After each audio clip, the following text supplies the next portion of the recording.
A Scarlet Pansy, published in 1932, is an extremely campy novel. The supposed author was someone named Robert Scully, but he is otherwise unknown, and there are lots of reasons to think the real author was Robert McCalman. The story is about Fée Étrange and her flamboyant friends. This is the scene at a party. Here one heard fruit, banana, meat, fish, tomato, cream, dozens of everyday words used with double meaning. With their voices pitched high, and in imitation of the effusive type of woman, the guests declaimed with the utmost exaggeration possible, each and all trying at the same time to be the center of interest. They burlesqued all life. This they designated camping, and to camp brilliantly fixed one's social status. So that was camp. The one most brilliant at this is Miss Savoy. Miss Savoy in A Scarlet Pansy is a portrait of the real-life vaudeville actor Bert Savoy. Bert Savoy starred on Broadway in the Ziegfeld Follies of 1918 with his straight man sidekick, Jay Brennan. Here's a snippet from a recording of their act. Are you married or single or what is it? Or.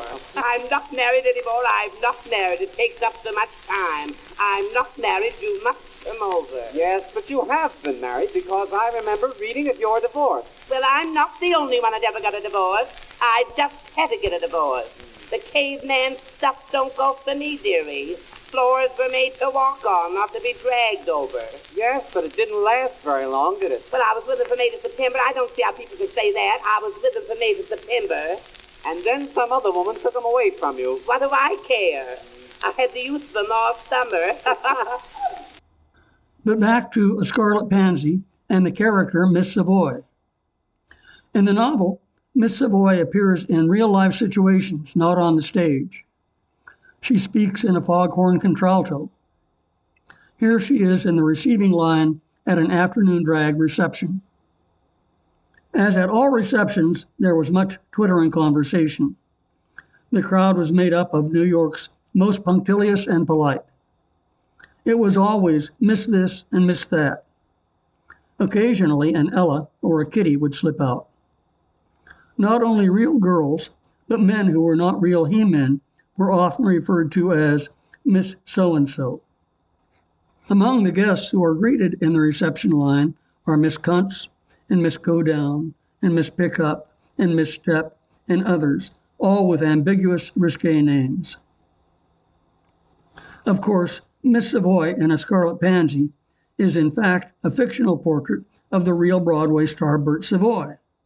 But surprise, the real Broadway star Bert Savoy was a fiction also, a vaudeville character created by an actor called Everett McKinsey. If this hall of mirrors is making you dizzy, congratulations. You have entered the world of camp, a world of unstable identities where the currency is wit.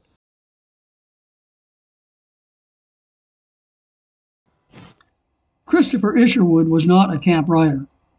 He attended the University of Cambridge, not the University of Vaudeville, and his 1954 book, The World in the Evening, is not a camp novel. But it deserves mention in the annals of camp history because it presents this brief conversation between the straight hero Stephen and his gay friend Charles. Charles asks, "Did you ever run across the word camp?" And Stephen says, "I've heard people use it in bars, but you thought it meant a swishy little boy with peroxided hair, dressed in a picture hat, pretending to be Marlene Dietrich." Yes, in queer circles they call that camping. What I mean by camp is something much more fundamental. You can call the other low camp if you like. Then what I'm talking about is high camp. Charles gives some examples of high camp. Ballet is camp. El Greco is camp. Mozart is camp. But Rembrandt is not camp. Beethoven is not camp. It's terribly hard to define, he says. You have to meditate on it and feel it intuitively. You're expressing what's basically serious to you in terms of fun and artifice and elegance.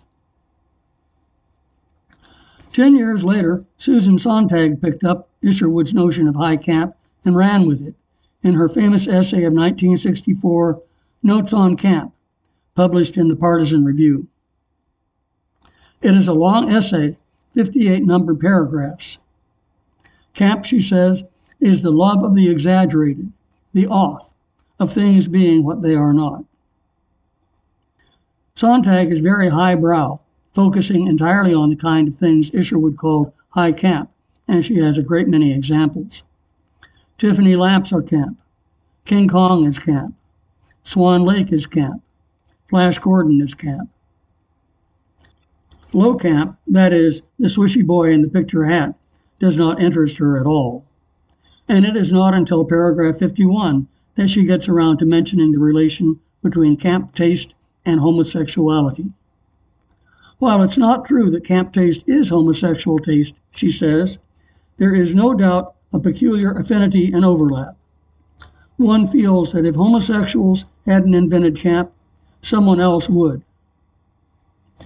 So it was that high camp found a home in the pages of the Partisan Review.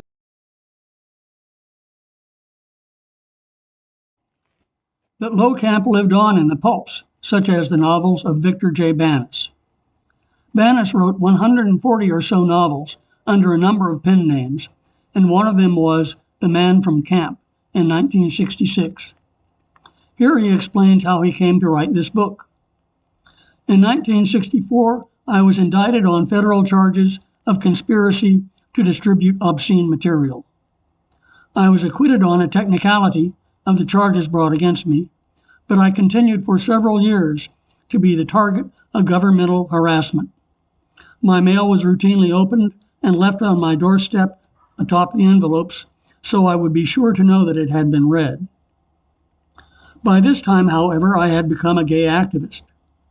I wanted to write a book about a happy homosexual who remained happy and alive and gay in the final chapter. The result was The Man from Camp, a spy spoof featuring Agent Jackie Holmes, who worked for a super-secret organization, Camp, dedicated to the protection and advancement of homosexuals everywhere. So that is Bannis's own story. In the novel, Jackie Holmes is a fabulous super spy who sometimes wears drag. Jackie seduces government agents and defeats the enemy mob, Butch, initials standing for Brothers United to Crush Homosexuality. The Man from Camp sold so well that over the next 2 years, Bannis wrote 8 sequels. Some of them have been republished and are still in print. Here are the titles: The Man from Camp, Color Him Gay, The Watercress File, The Sun Goes Down, Gothic Gay, Holiday Gay, Rally Round the Fag, The Gay Dogs, Blow the Man Down. As you would expect, The Man from Camp annihilates the Butch mob time after time. Before we end our tour of the world of camp, let me tell you about the greatest camp exchange of all time. Bert Savoy and another actor were walking along the beach on Fire Island in June of 1923 when they saw a huge electrical storm. "Mercy," said Savoy, "ain't Miss God cutting up? Something awful." Miss God responded with a lightning bolt, striking both actors dead. Variety ran an obituary with poetical tributes. Blanche Merrill said, "We found that the man who made us laugh could suddenly make us cry." And Charles Demuth painted this abstract portrait of Bert Savoy as a calla lily, with the seashell and waves referring to the beach at Fire Island.